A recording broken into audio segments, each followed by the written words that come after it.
When Jake's brilliant app idea is stolen by his charming but ruthless boss, Marcus, and turned into a multi-million-dollar success, Jake is left humiliated and forgotten.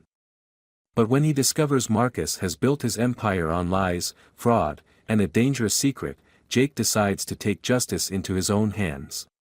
What starts as a quest for revenge soon spirals into a high-stakes battle of wits, exposing shocking truths about the company, Marcus's criminal schemes, and the lengths people will go to protect their power.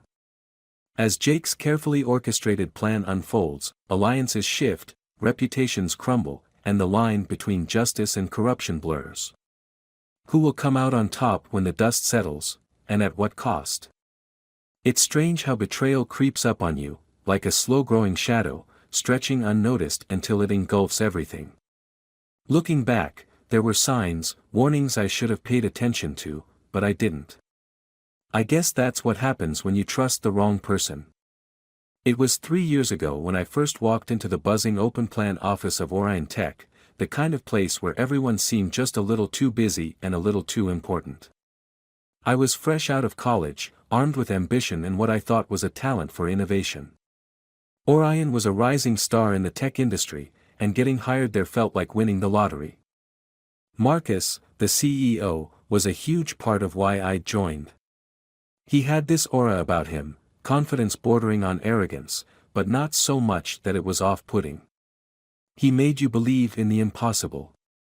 During my interview, he leaned back in his sleek, ergonomic chair, flashing a grin that seemed both sincere and calculating. "You've got a spark, Jake," he said. "I can see it. We're building something extraordinary here.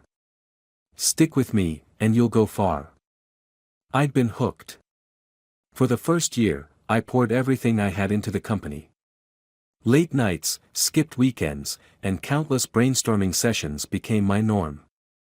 I didn't mind, it felt like I was contributing to something meaningful. Marcus encouraged this kind of commitment, often walking through the office at midnight, patting shoulders and saying things like, "This is what it takes to win."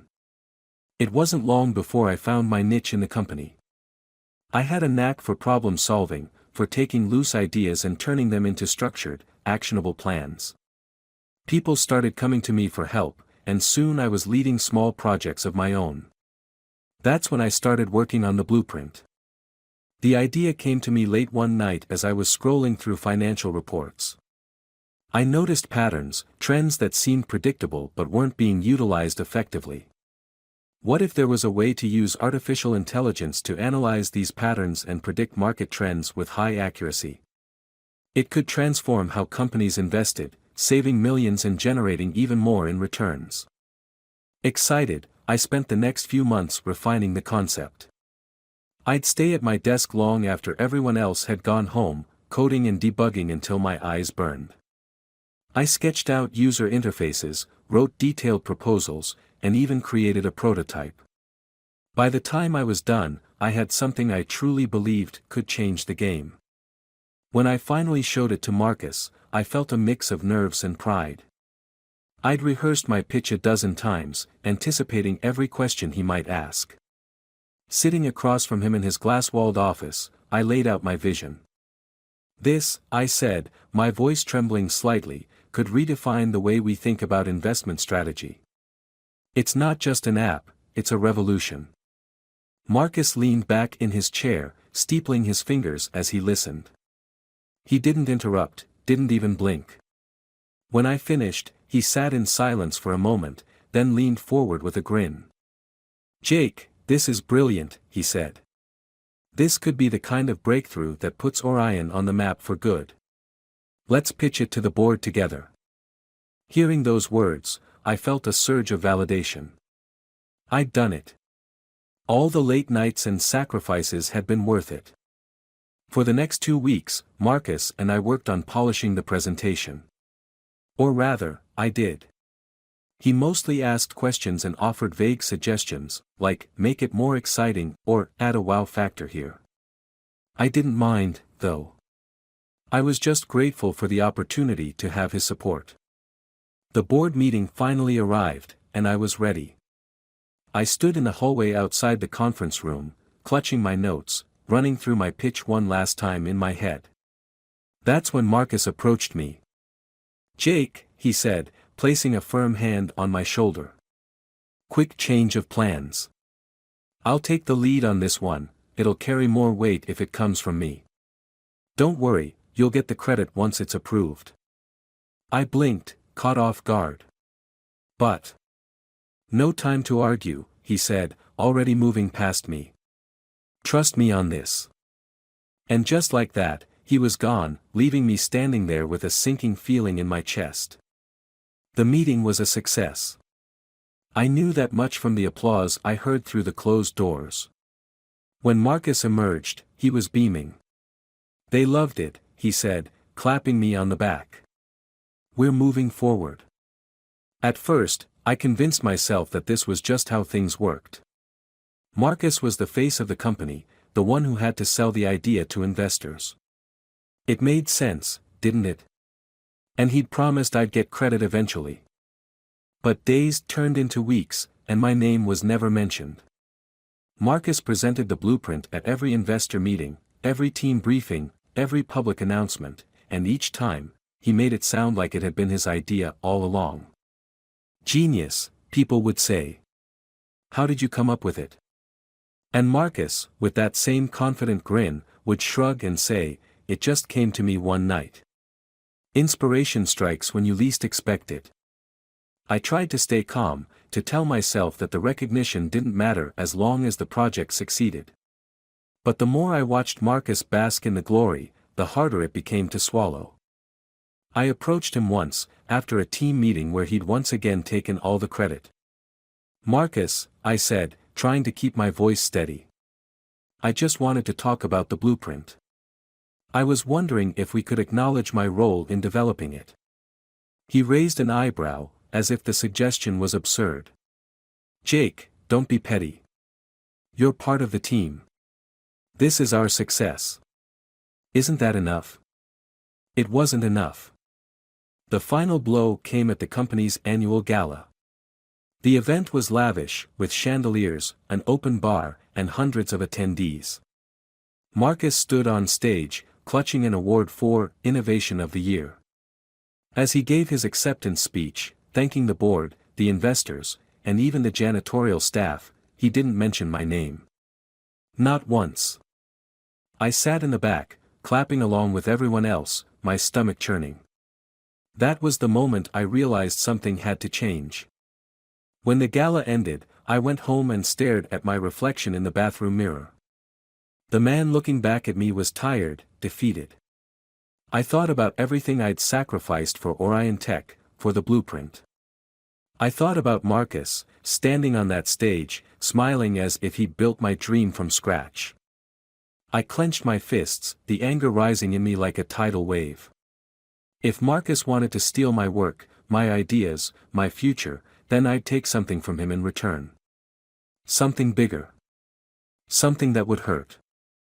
That was the night I decided on revenge. It started with research. Revenge wasn't something you could rush. It required planning, precision, and, above all, patience. I didn't want to hurt Marcus physically, that would have been too easy, too quick. No, I wanted him to feel what I felt. I wanted him to lose everything he had taken from me, piece by piece, until there was nothing left but regret. The first thing I did was study Marcus. For weeks, I watched him, listened to him, and learned everything I could about how he operated. Marcus was predictable, his routines carved into stone by years of arrogance. Every morning, he ordered the same overpriced latte from the cafe on the ground floor of our building. He'd sit in the corner, scrolling through emails on his phone, oblivious to the world around him. At 9 a.m. sharp, he'd take the elevator to the office, always smiling, always in control. At first, I thought I was just wasting time. What could I possibly learn from watching him sip coffee or chat with clients? But then I started noticing the cracks in his carefully polished facade. Marcus thrived on praise, he lived for it, actually. If a meeting didn't end with someone complimenting his vision or leadership, he'd get irritable, snapping at employees for minor mistakes. He wasn't as confident as he pretended to be, he was desperate for validation. More importantly, I started noticing the moments when his attention slipped. He was careless with his emails, leaving his laptop open on his desk when he walked away. He'd brag about upcoming deals to anyone who would listen, often revealing more than he should. It became clear to me, Marcus didn't believe anyone could touch him. He thought he was invincible. That arrogance was going to be his downfall. The first step of my plan was simple: access. I needed to get into his world, his emails, his files, his secrets. Luckily, I already had a way in. Over the past few months, I'd become friendly with Carl, one of the IT guys. Carl was the kind of person people overlooked, quiet, unassuming, and always eager to help. "Hey, Carl," I said one evening as we both worked late. "I'm having some trouble with my account permissions. I can't seem to access some of the files I need for the app updates. Think you could help me out?" Carl adjusted his glasses and nodded. "Sure thing, Jake. Just give me a sec." Within minutes, he'd given me admin-level access to the company's server. "This should fix it," he said, smiling. "It's perfect." "Thanks, man," I replied, feeling a twinge of guilt. Carl had no idea what I was really planning, but I pushed the thought aside. This wasn't about him. It was about Marcus. With admin access, I had everything I needed. Late at night, after everyone had gone home, I started digging through Marcus's emails. At first, I found nothing but mundane correspondence, meeting schedules, investor updates, and the occasional forwarded meme. But then I hit gold. Buried in a folder labeled "Confidential," I found emails that made my blood run cold. Marcus had been inflating the app's performance metrics during investor pitches, exaggerating its success to secure more funding. Worse, he'd been funneling some of that money into a private offshore account under his name. It wasn't just unethical, it was illegal. But the real bombshell came when I discovered his communication with a competitor. Marcus had been secretly negotiating a deal to sell the app's source code to another company, one of Orion Tech's biggest rivals. If the deal went through, Marcus would walk away with millions, and Orion would be left to collapse under the weight of his betrayal. I sat back in my chair, my heart pounding. This wasn't just about my stolen idea anymore. Marcus was a fraud, a thief, and a traitor. And now, I had the evidence to prove it. Still, I didn't act right away. As much as I wanted to expose him, I knew I had to be smart about it. If I went to the board without a plan, Marcus would find a way to spin the story in his favor. He always did. I needed to hit him where it hurt the most: his reputation, his power, his ego. The first thing I did was set up a series of anonymous email accounts. Using these, I began leaking bits of information to a whistleblower forum that specialized in corporate scandals. At first, I posted vague hints about inflated performance metrics and questionable financial practices. The posts didn't attract much attention, but that was fine. I wasn't ready to drop the bombshell yet. Meanwhile, I started planting seeds of doubt within the company. I'd casually mention to coworkers that some of the app's reported successes didn't quite add up.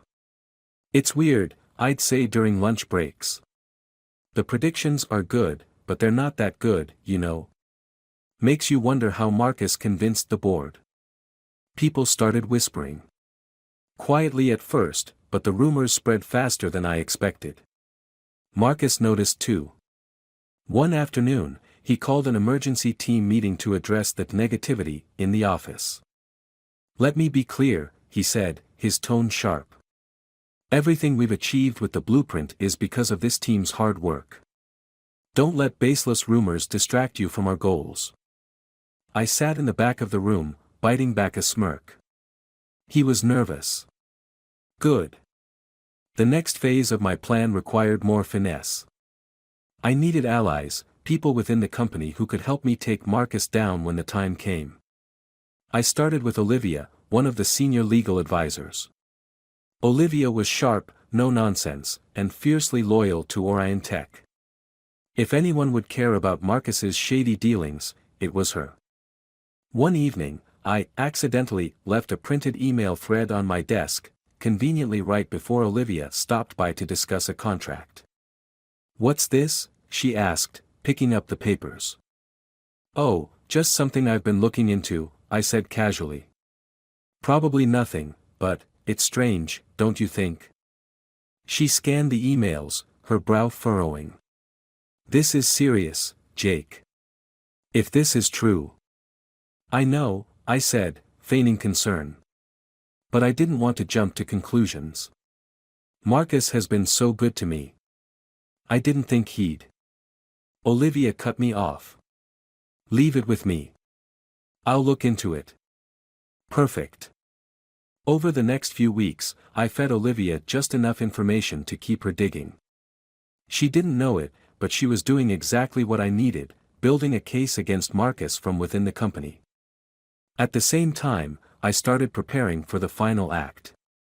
I gathered every piece of evidence I had: emails, bank statements, code snippets, and investor reports.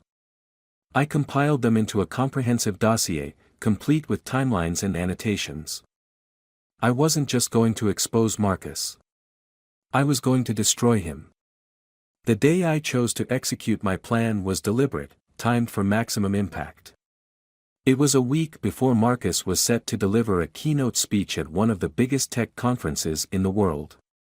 The event was being hyped as the moment Orion Tech would unveil its dominance, with the blueprint as the crown jewel. Investors were flying in, reporters were salivating for exclusives, and Marcus was basking in the spotlight as usual. I knew Marcus wouldn't see it coming. His arrogance made him blind to the possibility of his empire crumbling beneath him. What I was about to do wouldn't just ruin his moment, it would ruin him entirely. The first part of the plan was already in motion. Olivia, the legal advisor I'd accidentally tipped off, had spent weeks investigating Marcus's financial improprieties. She was smart, thorough, and relentless. I kept feeding her just enough evidence to keep her digging deeper without tipping her off to my involvement. By now, she had likely uncovered everything I'd found and more. On the morning of the conference, I sent Olivia one last email, from an anonymous account, of course. It included screenshots of Marcus's communications with the rival company he was planning to sell the blueprint to, along with confirmation of the offshore account where he'd been funneling the funds. It was damning, undeniable proof that Marcus had betrayed Orion Tech. The subject line of the email read, "Urgent, for the board's eyes only." I knew Olivia would forward it immediately. With that taken care of, I moved on to phase 2, the media. Using another anonymous account, I sent a detailed exposé to several major tech reporters. I included the same screenshots, along with a timeline of Marcus's fraudulent activities. I framed it as a whistleblower's desperate attempt to expose corporate corruption before it was too late. The emails were scheduled to send at 10:30 a.m., 30 minutes before Marcus's speech. At exactly 10 a.m., the conference hall was buzzing with anticipation. Marcus was in his element, shaking hands with investors, flashing his trademark grin at photographers, and basking in the glow of his perceived success. I was there too, sitting near the back of the room, blending in with the crowd. My heart was pounding, but not with fear, no, it was excitement. Months of planning had led to this moment, and I was ready to watch it all unfold. At 10:15 a.m., my phone buzzed. It was Olivia. "Jake, have you seen this?" she texted. "It's all over the news. We need to talk." I smiled. The reporters had taken the bait. Within minutes, social media exploded with headlines. CEO of Orion Tech accused of fraud and corporate espionage. Whistleblower leaks damning evidence against Marcus Fielding. Tech stars fall from grace, shocking allegations against Orion Tech CEO. People in the audience were already murmuring, their phones lighting up with notifications. Marcus, oblivious to the chaos brewing online, stood backstage, reviewing his notes. By 10:25 a.m., Olivia had forwarded the email to the board. From my seat, I could see several of the board members huddled together, their expressions dark and tense. One of them, Mr. Carter, an older, no-nonsense man who rarely attended events, looked particularly livid. At 10:30 a.m., Marcus walked onto the stage, his confidence on full display.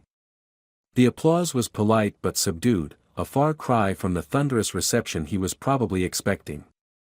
He didn't seem to notice. "Ladies and gentlemen," he began, his voice smooth and commanding, "thank you for joining us today. What you're about to see isn't just the future of Orion Tech, it's the future of innovation itself. The blueprint is more than an app, it's a revolution." As he spoke, I saw it happening. Phones buzzed. Screens lit up. The murmurs grew louder. Marcus hesitated, glancing at the audience with a flicker of uncertainty. As I was saying," he continued, faltering slightly. "The blueprint will change the way we—" Then, it happened. Two security guards appeared at the edge of the stage, gesturing for Marcus to step aside. He froze, his confident mask cracking. "What's going on?" he asked, his voice carrying into the now silent room. One of the guards leaned in, whispering something in his ear. Whatever it was, it drained the color from his face. "Excuse me for a moment," Marcus said, forcing a tight smile as he walked off stage, flanked by the guards. The crowd erupted into whispers, confusion rippling through the room. Meanwhile, I sat back in my chair, savoring the moment. Marcus didn't return to the stage. Instead, the head of the board, Mr. Carter, took his place. He looked grim as he approached the podium, clearing his throat before addressing the audience. "Ladies and gentlemen," he began, "it seems we need to address some urgent matters regarding recent allegations that have come to light. Effective immediately, Marcus Fielding is being placed on administrative leave pending a full investigation." The room exploded. Reporters shouted questions. Investors whispered furiously among themselves. Employees exchanged stunned looks. I stayed silent, letting the chaos wash over me. By the time the conference ended, Marcus was already trending on every social media platform. Pictures of him being escorted out of the venue by security were plastered across every news outlet. The allegations against him, fraud, embezzlement, corporate espionage, were laid bare for the world to see. Back at the office, the fallout was immediate. The board held an emergency meeting, during which Olivia presented the evidence I'd fed her. There was no way for Marcus to deny it, not with the offshore account records, the emails, and the leaks to the media. By the end of the day, Marcus was officially fired. The board released a public statement distancing themselves from him, promising to cooperate with authorities in the ongoing investigation. As for me, I played the part of the shocked, loyal employee perfectly. When co-workers whispered about the scandal, I shook my head in disbelief. "I can't believe he'd do something like this," I said, my tone heavy with feigned disappointment. Inside, though, I was celebrating. It wasn't until a week later that Marcus called me. I was at home, relaxing on my couch, when my phone buzzed. Seeing his name on the screen sent a thrill through me. "Jake," he said when I answered, his voice low and defeated. "Marcus," I replied, keeping my tone neutral. You knew, didn't you?" he asked. "You knew what was happening, and you didn't say anything." I paused for effect. "I don't know what you mean, Marcus." There was a long silence on the other end of the line. Finally, he sighed. "I don't suppose there's any chance of me getting back in. Any chance of fixing this?" "No," I said simply. He didn't argue. He just hung up. I stared at the phone for a moment, a satisfied smile spreading across my face. Marcus Fielding had spent years building his empire on lies, stealing from those who trusted him. Now, he had nothing. And I had everything. With Marcus gone, things at Orion Tech began to settle, or at least, that's how it seemed on the surface. The board was quick to implement damage control, issuing public statements about their commitment to ethics and reshuffling leadership. They even held a company-wide meeting where Mr. Carter announced that Orion would be conducting a thorough audit to ensure full transparency moving forward. And me? I was riding high. After Marcus was ousted, I was quietly but firmly recognized as the original creator of the blueprint. The board needed someone to restore credibility to the project, and I was the obvious choice. They promoted me to lead developer and offered me a significant raise, along with a fat bonus, to thank me for my contributions. I accepted, of course, but the truth was, I didn't plan to stick around for long. I'd seen enough of the corporate world to know that loyalty was a fool's game. The only person you could trust was yourself. My plan was simple: stay long enough to milk Orion Tech for everything it was worth, then move on to bigger and better things. At least, that had been the plan, until I discovered something that changed everything. It happened late one night, about a month after Marcus's downfall. I was working late, reviewing the app's codebase and updating some features to prepare for our next investor demo. Everyone else had gone home, and the office was quiet except for the hum of my computer. I wasn't even looking for anything in particular when I stumbled across it. Buried deep in the app's backend was a section of code I didn't recognize. That was odd. I'd built the blueprint from the ground up, and I knew every line of code like the back of my hand. This shouldn't have been there. Curious, I opened it up and started reading. What I found made my stomach drop. The code wasn't related to market predictions at all.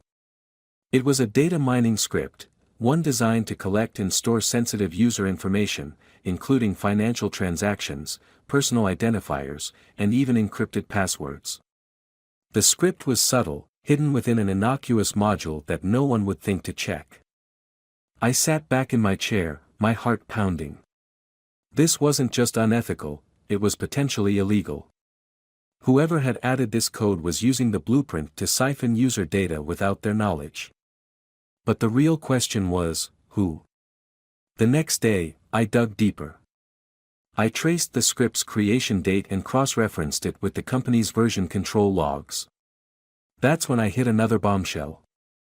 The script had been added months ago, long before the app had even been pitched to investors.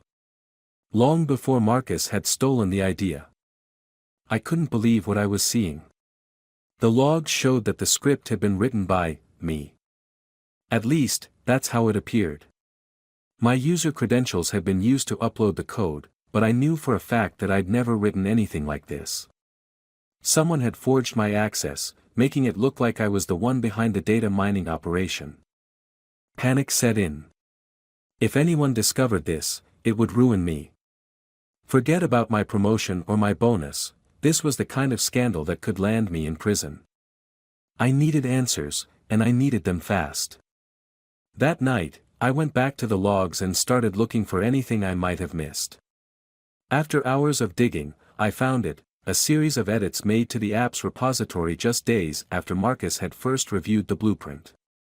The edits had been made under an admin account, one that only Marcus and a few senior executives had access to.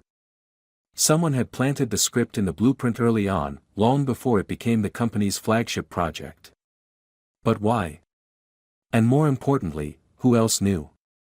The answer came sooner than I expected. 2 days later, I was called into a meeting with Mr. Carter and a few other board members. The atmosphere was tense, and their faces were grim. "Jake," Carter began, his voice heavy, "we need to talk about something serious." My heart raced. Had they found the script? Did they think I was behind it? I kept my face neutral, nodding calmly. "We've been conducting a thorough audit of the company's operations," he continued. "And we've uncovered some troubling discrepancies." Discrepancies? I echoed, playing dumb. Carter slid a folder across the table.